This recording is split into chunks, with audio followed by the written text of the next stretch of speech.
Start. Mr. Deputy Chairman, so far as the principles underlying this bill are concerned, I am in full agreement. I also find that the provisions of this bill are an improvement upon the various provisions of the Essential Supplies Powers Act 2006, which this bill proposes to replace, and I would like to congratulate the government for implementing the recommendations of the committee which you so ably presided over. But I shall soon point out to you that very many important recommendations which your committee was good enough to make have not been implemented in the provisions of this bill. I agree with the Honorable Minister that in a planned economy, it is essential that the government should have such reserve powers as they seek under the provisions of this bill. It is imperative that they should have powers to regulate the production, supply, and distribution at correct prices of the commodities which are most essential for the life of the community, and I find that most of the governments of the different countries in the world today possess such reserve powers in a small or a big measure. In the United States of America, which still believes largely in a laissez faire economy, they have such powers in a very big measure. Therefore, I don't grudge the grant of such powers to the government, but as has been pointed out by my honorable friend, the mover of this bill, there is no immediate necessity of enforcing the provisions of this bill because we have passed through the era of plenty, as has been pointed out by my honorable friend, but we must take lessons from our experience in the past when the control measures were there, and you have in your report very ably pointed out as to how these defects could be removed. But I would like to view this measure from a little different angle. We have got to view this measure from two different angles. We have to keep in view the big towns, the small towns, and the big centers of production. We have to control production and distribution by big undertakings, and we have to maintain supplies in big towns and cities where the government machinery is functioning and we see so many officers there. But we have also keep in view that we have got to regulate production. Now, the bulk of our population lives in the villages where we have got to maintain the supplies.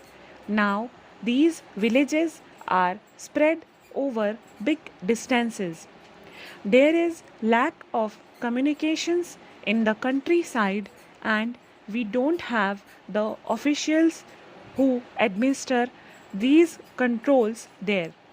They are to be found only in the district or subdivisional headquarters, or mostly in some circle headquarters in the villages, but the vast rural areas which constitute the village population do not have any officer of the government to enforce these measures, and there is in those areas we have a large number of small tradesmen who come under the compass of this bill.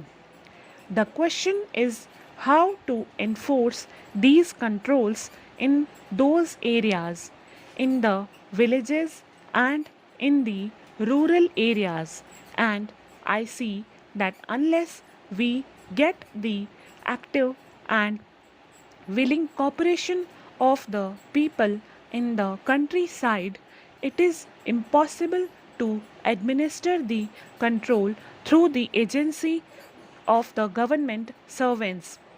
The people were indifferent to controls, and the question that now arises is this: how can we enlist their cooperation and sympathy?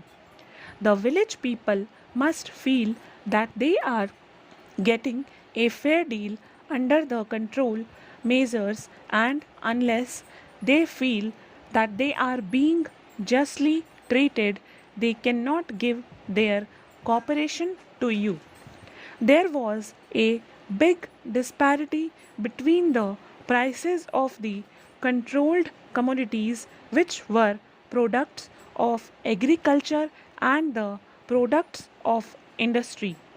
The villagers felt that their products, the agricultural products which they produced, were being snatched away from them at very unfair prices, and they had to purchase industrial products at very much higher prices.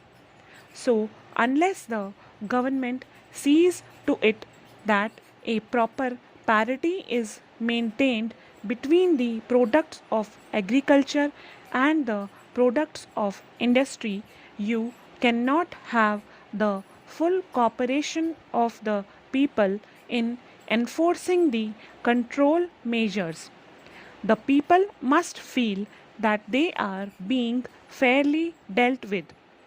Then, the other point that I would like to emphasize is that people must have a hand in administering the control itself.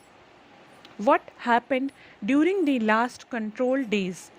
The control measures were being enforced by supply inspectors at the lowest level. They used to live in the district or divisional headquarters, and there was nobody to enforce the controls in the villages. Then the corruption started at the village end. The small tradesmen and all the people who dealt in the commodities at the village level were in league with these officials, and they victimized the people. The people were helpless victims and helpless witnesses to all those things that had been happening for centuries in the villages. Stop.